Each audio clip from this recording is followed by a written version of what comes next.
Great. I'm glad you're here tonight. Well, first night we looked at what would it take. Then we asked the question, or statement, don't get in a hurry, wait until the final firing. And tonight I've got another one. Where are you going? But I want you to, before I do that, let me share, this does have a little bit to say about what we're going to look at tonight. Two things, and then we'll read our text. It's found in Joshua chapter 3, 4:26. Hold it out for just a second.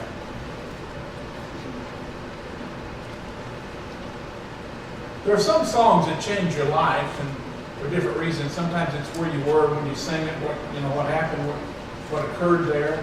And this one has always been special to me. It's always been nice, but it's become very special. When we were out in Hawaii, we had a wonderful church.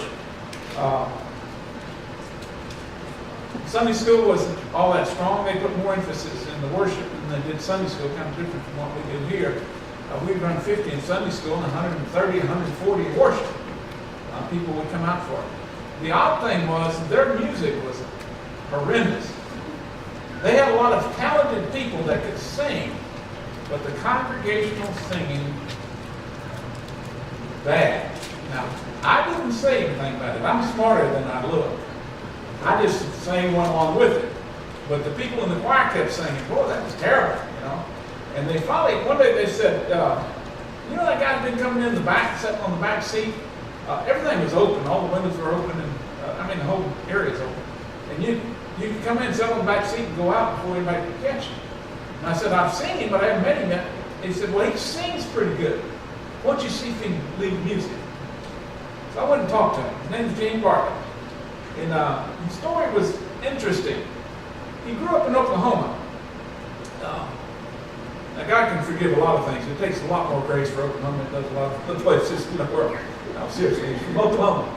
And he said he grew up in a church life and got off on a lot of odd things. And he was basically hiding from his family and God and everything else, and wound up on the big island of Hawaii.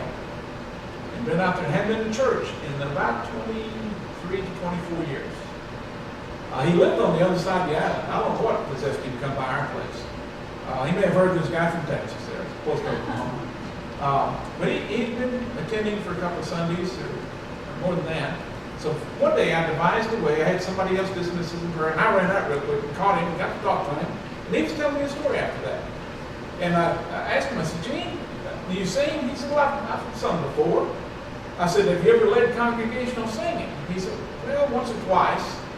I said, you want to try it? And he said, well, they'll let me. So he did. And he sang, not the first time, several times, but sang Victory in Jesus. Now, and I caught him afterwards, and I said, Gene, I need your help. And he said, what's the matter? I said, those notes mean absolutely nothing to me. The lady said there was a high note. I didn't find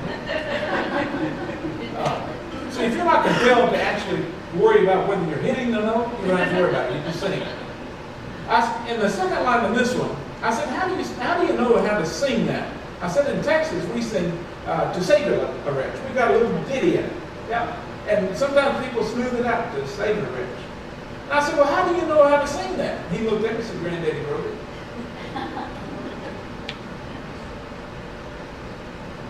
Gene E.M.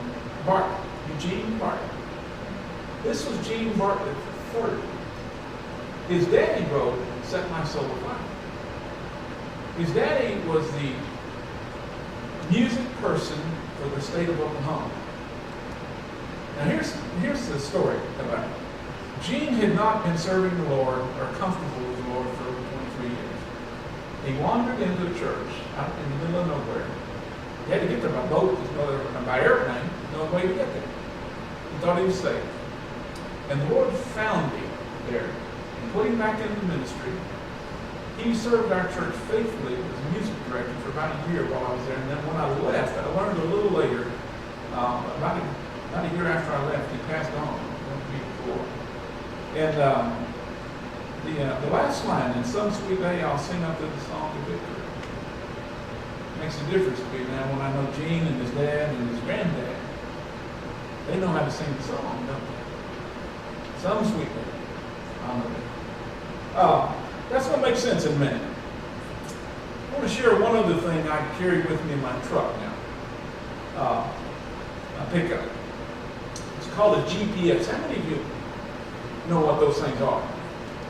They're wonderful things. I have confused mine several times, especially if I don't know the exact address.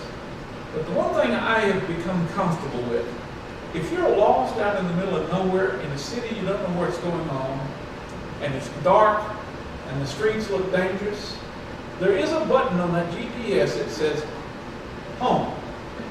It will find you no matter where you are and say take a left or take a right, and if you will just follow the instructions, it will get you home. In fact, some of them will say, you are there. Right? You may be coming in from a way you never knew how to get there, but it'll tell you, you were there. I want us to remember that as we look at Joshua, a story of the nation of Israel in a very troubled time. They've been wandering around for some time, 40 years. And when you look at the story they're wandering, they had to pass some of the same rocks several times. You know what I'm talking about? What did we hear last spring? Same rock. Let's do it again. You kept going around and around and around and around, and finally we're going to find them on the bank of the Jordan. And that's where we're going to pick up their story. Chapter 3, verse 9 is where we're going to read. It's a little lengthy, so bear with me. I started to cut it down. I thought, no, you need the story. So we'll just go through it. Well, let's pray together before we read it. The other thing, I know there's a lot of places that y'all could have been on a Saturday night. You don't just be here. I don't think that's by accident. So I don't know what the Lord's going to speak to you about, but be ready. But let's pray together. Father, we thank you for the evening, for the joy of your Son. We just ask, Father, that you give us eyes to see your word, ears to hear your sweet voice, and then, Father, the courage to trust you. And we ask in Jesus' name. Amen. Now let me begin the reading. It's a longer story. They're on the bank of the Jordan River now. Verse 9. So Joshua said to the children of Israel, come here and hear the words of the Lord your God. And Joshua said, by this you shall know that the living God is among you, and that he will without fail drive out from before you the Canaanites, the Hittites, the Hivites, and the Perizzites, and the Gergesites. They didn't have any common folks, did they? And the Amorites and the Jebusites. Behold, the ark of the covenant of the Lord, and all the earth is crossing over before you into the Jordan. Now therefore take for yourselves 12 men from the tribes of Israel, one from every tribe, and it shall come to pass as soon as the soles of the feet of the priests who bear the ark of the Lord of all the earth shall rest in the waters of the Jordan, that the waters of the Jordan shall be cut off, the waters that come down from upstream, and they shall stand as a heap. So it was when the people set out from the camp to cross the Jordan, with the priests bearing the ark of the covenant before the people, and as those who bore the ark came to the Jordan, the feet of the priests who bore the ark dipped in the edge of the water, for the Jordan overflows all its banks during the whole time of harvest, that the waters which came down from upstream stood still, and rose in a heap very far at Adam, the city that is beside Zarephath. So the waters that went down into the sea of Arabah, and the salt failed, and were cut off, and the people crossed over opposite Jericho. Then the priest who bore the ark of the covenant of the Lord stood firm on dry ground in the midst of the Jordan. And all Israel came over on dry ground until all the people had crossed completely over the Jordan.